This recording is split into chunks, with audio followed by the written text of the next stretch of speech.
ওম শান্তি ৭/১২/২০২৩ মুরলি।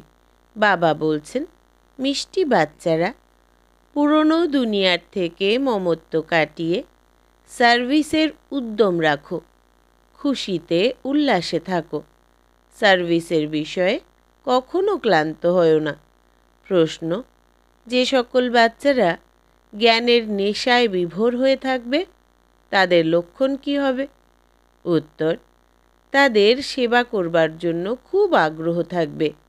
তারা সদা মনসা আর বাচা অর্থাৎ বাণীর সেবায় তৎপর থাকবে। সকলকে প্রমাণসহ বাবার পরিচয় দেবে। বাদশাহী স্থাপন করার জন্য যদি কিছু সহ্য করতে হয় তাও সহ্য করবে। বাবার সম্পূর্ণ সহায়তাকারী হয়ে ভারতকে স্বর্গে পরিণত করার সেবা করবে। গীত: মাতা ও মাতা, তুমি সকলের ভাগ্যবিধাতা। ওম শান্তি। এখন পুরুষার্থের নম্বরের ক্রমানুসারে বাচ্চারা মাতাকে জানে। মা কে জানলে বাবাকেও অবশ্যই জানবে। এই মা বাবা হলেন সৌভাগ্যবিধাতা এবং ভাগ্যবিধাতা।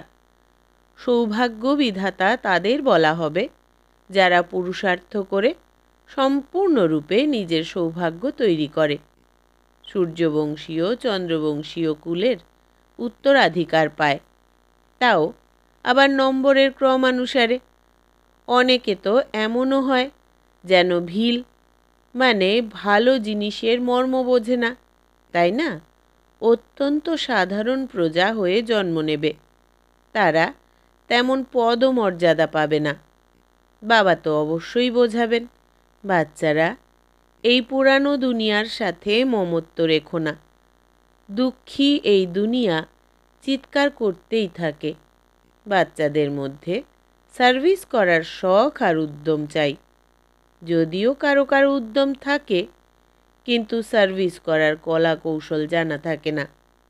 ডাইরেকশন তো অনেক পাওয়া যায়, লেখাও অত্যন্ত রিফাইন হওয়া চাই। ত্রিমূর্তি আর বৃক্ষের চিত্র 30 সেন্টিমিটার ইন্টু 40 সেন্টিমিটার হওয়া চাই। এটা অত্যন্ত ইউজফুল জিনিস, কিন্তু এসবের কদর বাচ্চাদের কাছে কম। যদিও সঞ্জয়ের অনেক মান রয়েছে, কিন্তু সেই গায়ন হবে একদম অন্তিমে। যেমন বলা হয় যে অতীন্দ্রিয় সুখ কি তা যদি জানতে হয় তবে গোপ গোপীদের কাছে জিজ্ঞাসা করো। সেটাও হলো অন্তিম অবস্থার গায়ন। এখন সেই সুখ কি তা তোমাদের কারোরই জানা নেই। এখন তো তোমরা কাঁদো, পতিত হয়ে পড়ো, মায়া থাপ্পড় মেরে দেয়। যদিও রোজ আসে, কিন্তু সেই নেশায় কি বিভোর থাকে?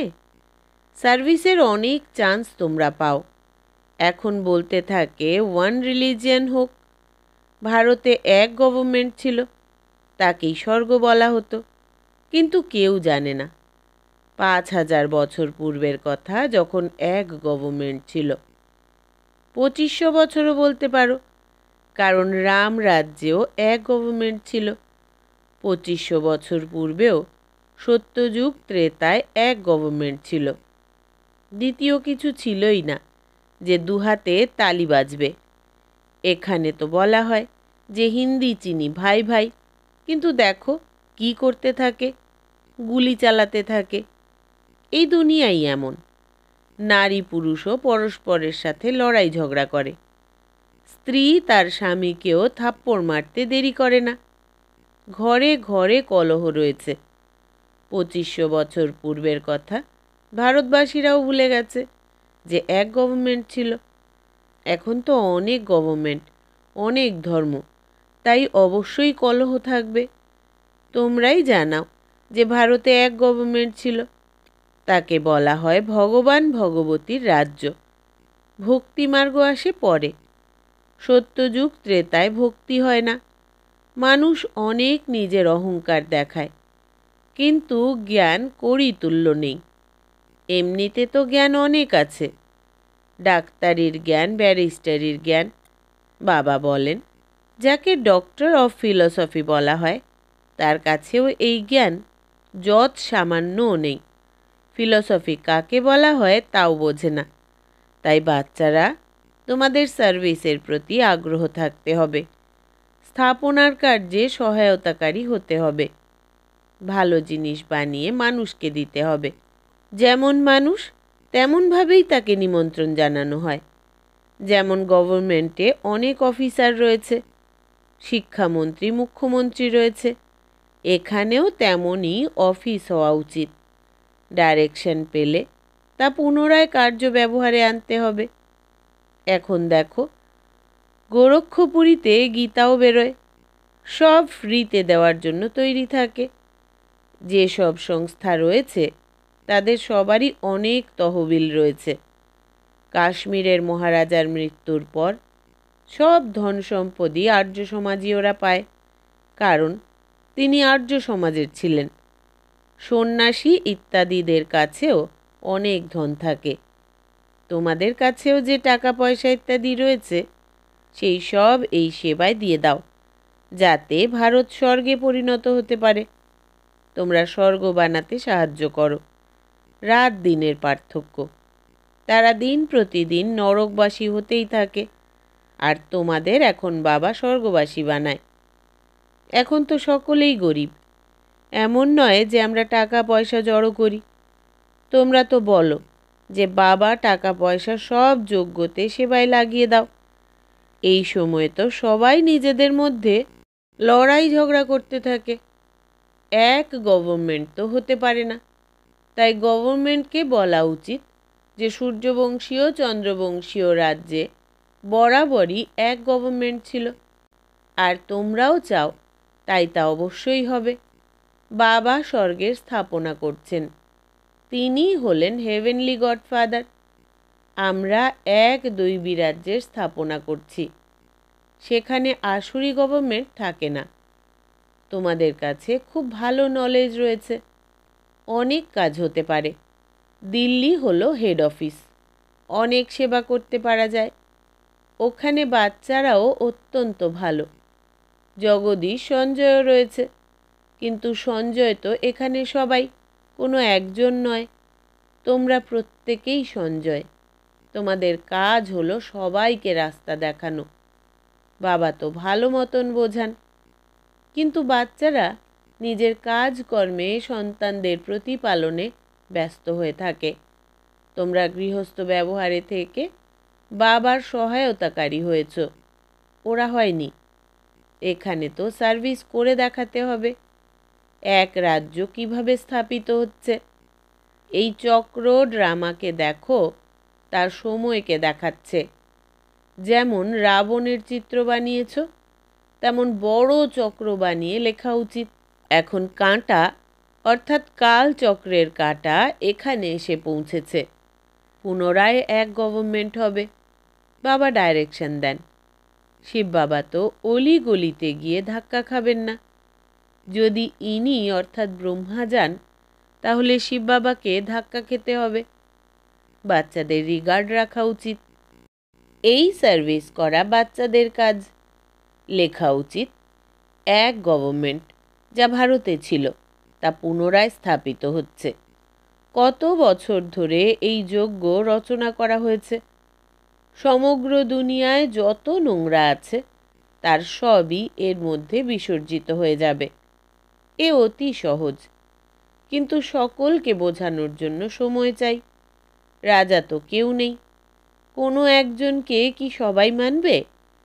পূর্বে যখন কোনো নতুন কিছু ইনভেনশন হতো, তখন রাজাদের দ্বারা সেটার বিস্তার করানো হতো, কারণ রাজার শক্তি রয়েছে।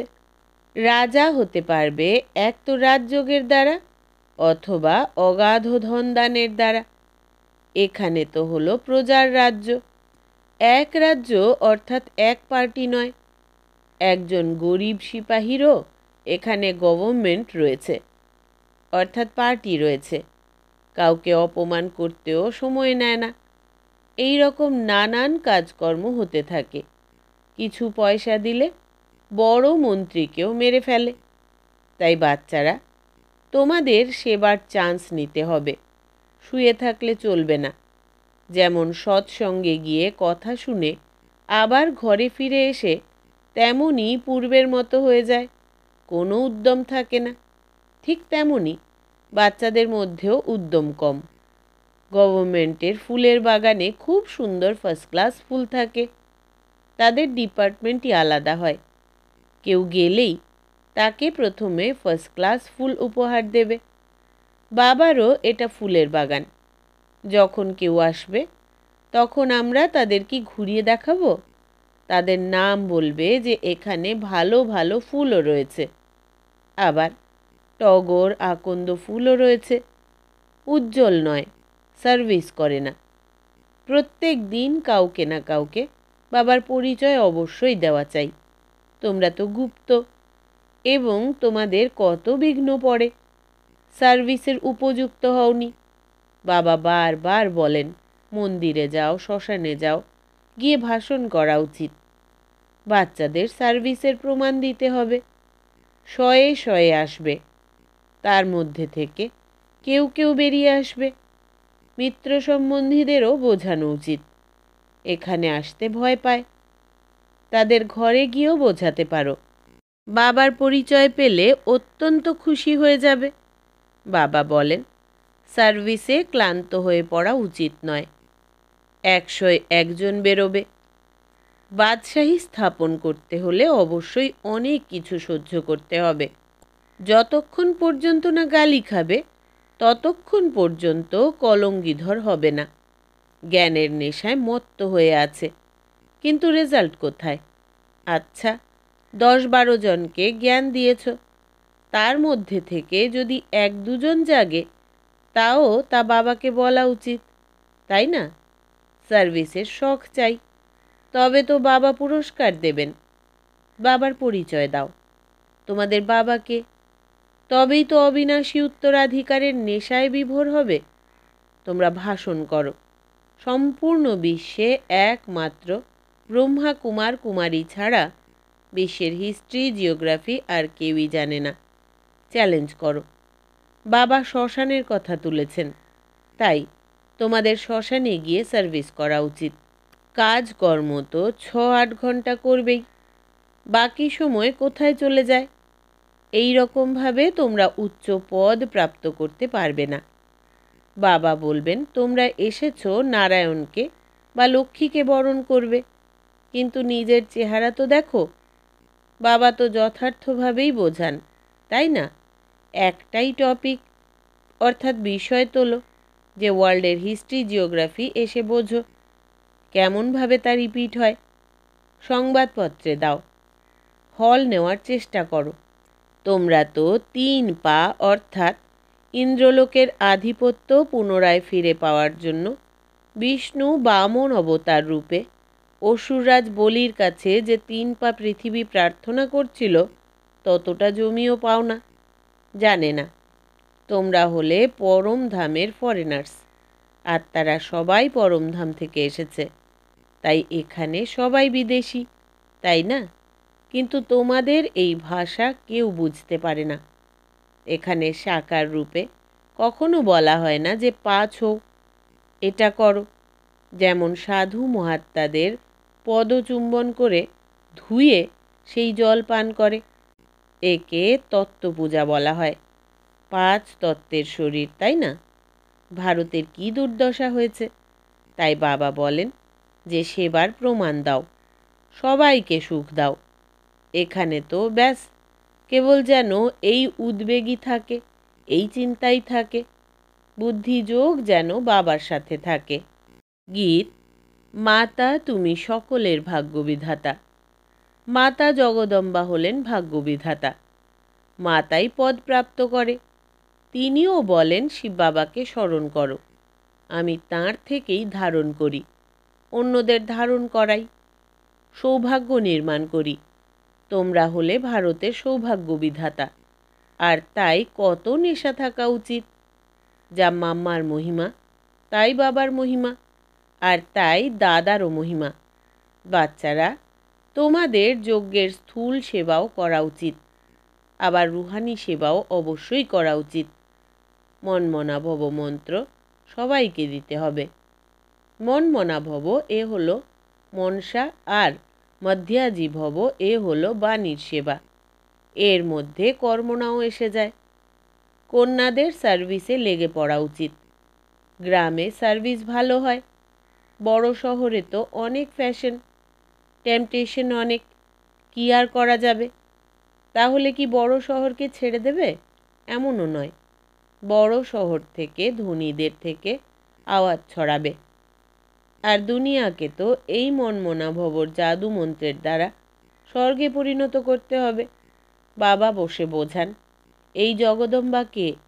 তিনি হলেন ভারতের সৌভাগ্য বিধাতা, আর তার শিবশক্তি সেনাও বিখ্যাত। মুখ্য হলেন জগদম্বা, অর্থাৎ মুখ্যত তিনিই হলেন ভারতের এক রাজ্য স্থাপনকারী। ভারত মাতার শক্তি অবতারেরাই ভারতকে এক রাজ্য স্থাপন করেছে শ্রীমতের ওপরে ভিত্তি করে। আচ্ছা, মিষ্টি মিষ্টি হারানিধি বাচ্চাদের প্রতি মাতা পিতা বাপদাদার স্মরণের স্নেহসুমন আর সুপ্রভাত। আত্মাদের পিতা তাঁর আত্মারূপী বাচ্চাদেরকে জানাচ্ছেন নমস্কার।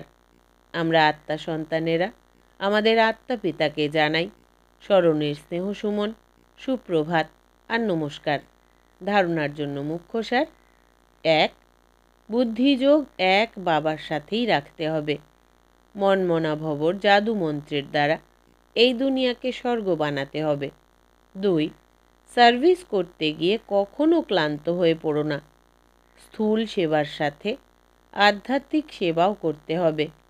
মনমনা ভব মন্ত্র সকলকে স্মরণ করাতে হবে। বরদান: বাবার সমান প্রতিটি আত্মার প্রতি কৃপা বা করুণা করা। মাস্টার করুণাময় ভব। বিস্তার: বাবা যেমন করুণাময়, সেই রকমই বাচ্চারাও সকলের প্রতি কৃপা বা করুণা করবে। কেননা বাবার সমান নিমিত্ত হয়েছ তোমরা। ব্রাহ্মণ আত্মার কারও প্রতি ঘৃণা আসতে পারে না। যেমন আত্মাই হোক না কেন, কংসই হোক, জরাসন্ধই হোক, কিংবা রাবণই হোক, যেমনই হোক, কিন্তু তবুও করুণাময় বাবার বাচ্চারা ঘৃণা করবে না, কল্যাণের ভাবনা রাখবে। কেননা তারা হলো আমাদেরই পরিবারের পরবশ, আর পরবশের ওপরে ঘৃণা আসে না।